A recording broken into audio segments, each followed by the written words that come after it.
Welcome guys. अभी हम लोग वेव नेचर ऑफ मैटर यानी कि dual nature of radiation class 12th physics chapter 11 का सबसे आखिरी क्लास आज करने वाले हैं। इसमें हम लोग वेव नेचर ऑफ मैटर यानी कि डी ब्रोगली हाइपोथेसिस करेंगे और साथ ही साथ एनसीईआरटी का एग्जांपल नंबर 11.3 भी देखने वाले हैं। देखिए समझते हैं क्या चीज है। बहुत सारे साइंटिस्ट में से एक साइंटिस्ट थे डी ब्रोगली, ठीक है। उनका कहना था कि जिस प्रकार से रेडिएशन यानी कि लाइट यानी कि इलेक्ट्रोमैग्नेटिक वेव जो होता है वो हमारा डुअल नेचर को शो करता है, यानी कि जो फोटोन है यानी कि जो लाइट है वो हमारा डुअल नेचर को शो करता है। वेव के साथ साथ पार्टिकल भी होता है। उसी प्रकार से जो छोटा छोटा जो पार्टिकल है, ठीक है, या कोई भी पार्टिकल वगैरह जो होता है वो सारा पार्टिकल सब हमारा पार्टिकल होने के साथ साथ वेव वाले नेचर को भी दिखलाता है। यानी कि लाइट के बारे में तो पढ़े ही, साथ में साथ डी ब्रोगली ने यह बताया कि जो छोटा छोटा पार्टिकल सब होता है वो सब हमारा वेव के तरह भी बिहेव करता है। जैसे कि इलेक्ट्रॉन के बारे में आपने सुना होगा कि इलेक्ट्रॉन भी होता है, वो वेव के तरह बिहेव करता है। अगर किसी न्यूक्लियस के चारों तरफ जब इलेक्ट्रॉन चक्कर लगा रहा होता है तो एकदम पूरा गोल नहीं घूमता है, बल्कि वो इस तरीके से वेव जैसा चारों तरफ घूम रहा होता है ना। यही बात है। कभी आपको हो सकता है कि वेव नेचर ऑफ मैटर ये चीज या डी ब्रोगली हाइपोथेसिस के नाम से आपको ये चीज पूछ सकता है। डी ब्रोगली हाइपोथेसिस भी बोलेगा। According to de Broglie hypothesis of matter wave, all particles also shows wave nature and wavelength of that matter wave is given by de Broglie as lambda is equal to h by p। क्या de Broglie hypothesis के अनुसार ना, de Broglie hypothesis है matter wave का, उसके अनुसार जितना भी पार्टिकल है वो सब हमारा वेव वाले गुण को भी दर्शाता है। जितना भी पार्टिकल है वो सब हमारा वेव वाले गुण को भी दर्शाता है। और जब वेव वाले गुण को दर्शाएगा तो उसका जाहिर सी बात है कुछ वेवलेंथ होगा, और वो जो वेवलेंथ होगा वो हमारा डी ब्रोगली के हिसाब से दिया गया है लैम्डा बराबर h by p। और ये लैम्डा बराबर h by p हम लोग फोटोन के बारे में भी पढ़ चुके हैं ना। फोटोन का भी वेवलेंथ जो होता है वो क्या होता है, प्लैंक्स कांस्टेंट भागा उसका मोमेंटम होता है। तो अगर कोई भी मटेरियल जो वेव वाले गुण को दर्शाएगा तो जब उस वेव का यानी उसको कहेंगे हम लोग मैटर वेव, और उसका जो वेवलेंथ होगा उसका फॉर्मूला होता है प्लैंक्स कांस्टेंट भागा मोमेंटम। लैम्डा हमारा क्या है, wavelength of matter wave, h क्या है प्लैंक्स कांस्टेंट, और मोमेंटम p हमारा क्या है मोमेंटम। प्लैंक्स कांस्टेंट का वैल्यू एनसीईआरटी में दिया हुआ 6.63 गुना 10⁻⁻34 जूल सेकेंड। अच्छा 6.626 भी ले सकते हैं ना, बहुत जगह ये भी रहता है। For particle of size less than 10⁻⁴ metre it is experimentally proved. अगर कोई पार्टिकल का साइज 10⁻⁴ मीटर से छोटा है, यानी कि अगर कोई ऑब्जेक्ट है, पार्टिकल है, उसका रेडियस अगर मान लिया जाए या उसका साइज जो है डायमीटर ऐसा साइज उसका क्या है 10⁻⁴ मीटर से छोटा है, जैसे कि इलेक्ट्रॉन प्रोटॉन ये सब चीज अल्फा पार्टिकल सब, तो उन सब के लिए ये देखा गया है कि वो सब हमारा जो है वो वेव के तरह बिहेव करता है। और इस बात का प्रूफ वगैरह जो है वो जर्मन एक्सपेरिमेंट वगैरह था एक, उसमें इस चीज को एकदम साबित कर दिया गया है अच्छे तरीके से कि हाँ भाई जो छोटा छोटा पार्टिकल सब होता है वो सब हमारा वेव की तरह बिहेव करता है। लेकिन अगर पार्टिकल का साइज ज्यादा होगा, मास ज्यादा होगा, तो वैसे कंडीशन में वेवलेंथ उसका बहुत कम आ जाता है, जिसको कि ऑब्जर्व कर पाना हमारे लिए मुश्किल हो जाता है ना। अगर कोई छोटा पार्टिकल है तो उसका वेवलेंथ जो है वो सही साइज में रहेगा, लेकिन जो अगर पार्टिकल का साइज छोटा है, पार्टिकल का मास बहुत कम है, तो वेवलेंथ ज्यादा होगा। देखिए जैसे कि आप इसमें यहाँ पे एक बात देख सकते हैं, lambda is equal to h by mv।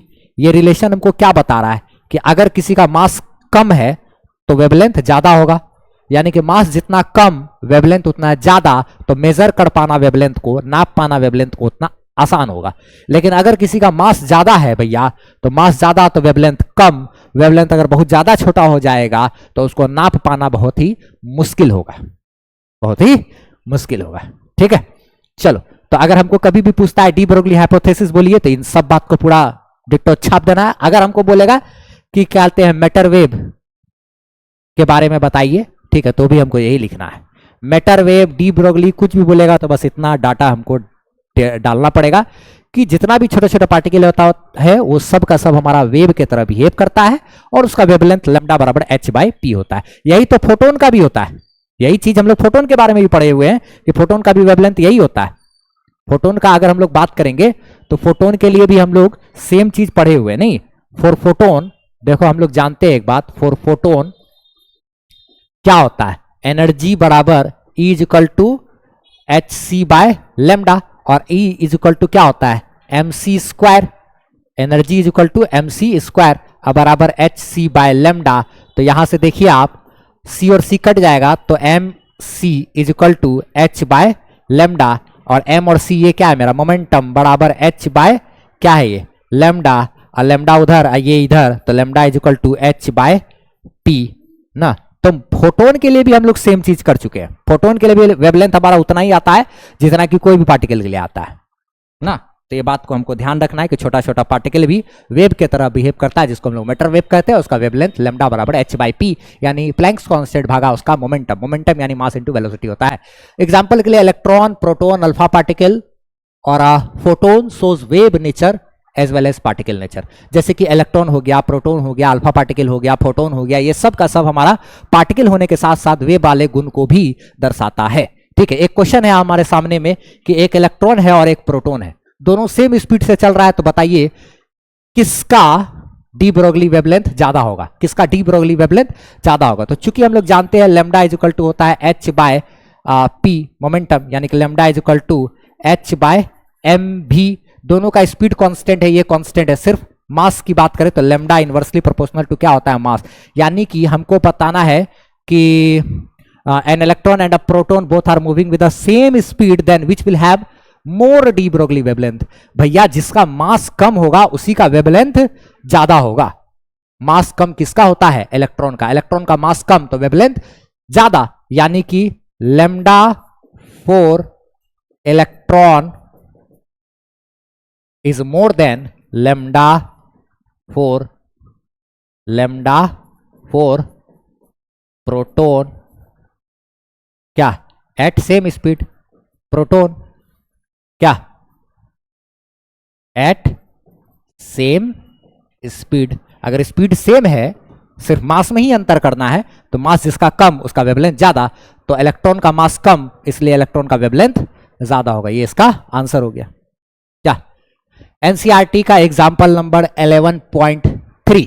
ठीक है, क्वेश्चन क्या बोल रहा है इसमें हम लोग समझते हैं कि what is the de Broglie wavelength associated with, de Broglie wavelength बनाना है यानी कि लेमडा बताना है। ठीक है, with an electron moving with a speed of इतना मीटर पर सेकेंड, यानी एक इलेक्ट्रॉन है जो कि 5.4 इंटू 10⁶ मीटर पर सेकंड से चल रहा है, तो बताइए उसका वेवलेंथ कितना होगा। यह सवाल आपको एग्जाम में भी, बोर्ड एग्जाम में भी हो सकता है, इंपॉर्टेंट क्वेश्चन है। ठीक है, तो देखिए जरा सा, लेमडा यानी कि वेवलेंथ बराबर क्या होता है, प्लैंक्स कांस्टेंट H भागा मोमेंटम, यानी प्लैंक्स कांस्टेंट H भागा मोमेंटम यानी कि क्या एम भी, मास इनटू वेलोसिटी। तो H का मान 6.63 इंटू 10⁻⁻⁴ डाल दिया यहाँ पे।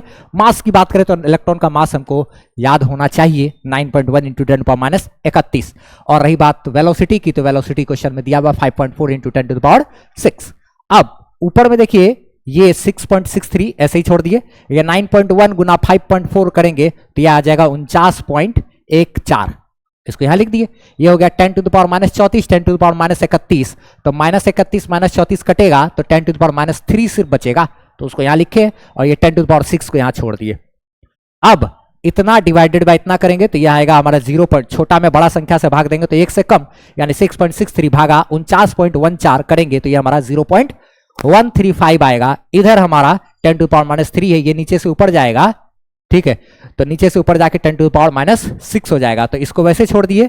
ये -6 और -3 बन के मेरा -9 हो गया, तो 0.135 10⁻⁹ मीटर माने नैनोमीटर, 0.135 नैनोमीटर हमारा इसका आंसर हो गया। ये हमारा क्या है, वेवलेंथ। अगर इलेक्ट्रॉन 5.4 इंटू 10⁻⁶ मीटर पर सेकंड से चलेगा तो उसका डी ब्रोगली वेवलेंथ जो होगा वो हमारा 0.135 नैनोमीटर होगा, यानी कि जो वेवलेंथ का आ रहा है वो साइज इतना है कि इसको हम लोग नाप सकते हैं। नैनोमीटर तक नापना बहुत आसान होता है, ठीक है, इसलिए हम लोग नाप सकते हैं।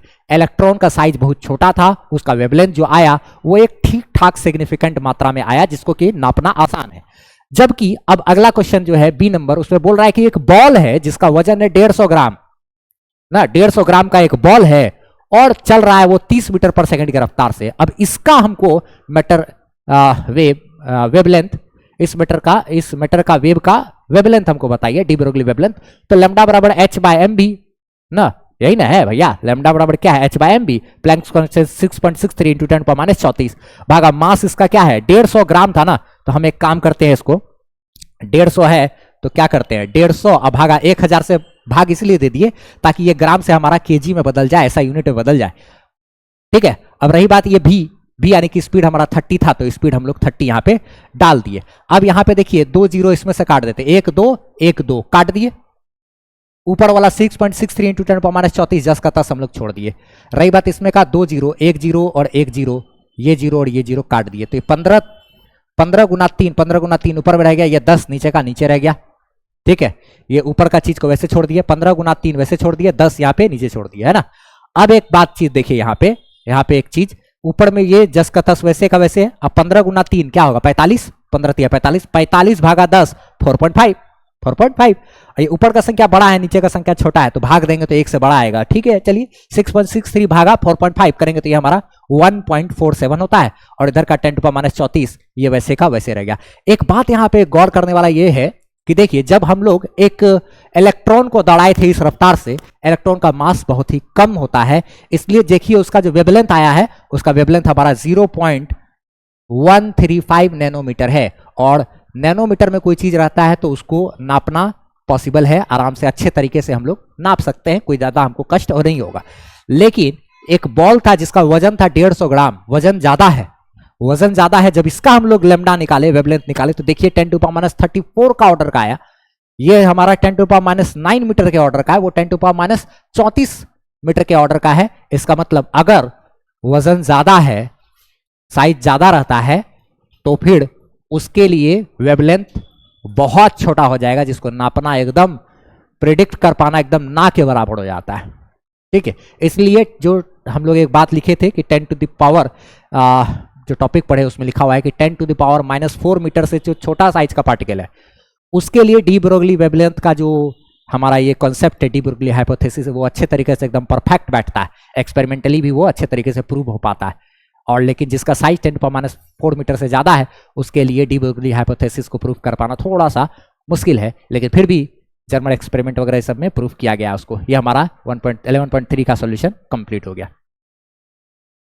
इस प्रकार से हम लोग का चैप्टर नंबर 11 जो है वो पूरी तरीके से कंप्लीट हो चुका है। उसका नोट्स आप हमारे वेबसाइट www.physicsbymono.com वहां से ले सकते हैं। आप जब इस वीडियो को फुल स्क्रीन में देखिएगा, आपको हमारा यह कॉन्टैक्ट नंबर दिखेगा। आपको किसी भी प्रकार की कोई समस्या हो तो आप हमसे कॉन्टैक्ट करके हेल्प ले सकते हैं। बाकी कोई भी अगर डाउट पूछना या कुछ भी, तो आप हमें कमेंट करें। Bye bye, good luck. आप हमारे वेबसाइट से फ्री पीडीएफ नोट्स ले सकते हो, सीरीज दे सकते हो, और सारा एड फ्री वीडियो लेक्चर्स आप देख सकते हो, वो भी एकदम अरेंज किया हुआ आपको 11 12 का फिजिक्स का सारा वीडियोस वगैरह मिल जाएगा। और कमेंट सेक्शन में पिन अप किया हुआ हमारा व्हाट्सएप चैनल का लिंक है, उसको आप फॉलो जरूर कर लीजिए ताकि हमसे आप बेहतरीन ढंग से जुड़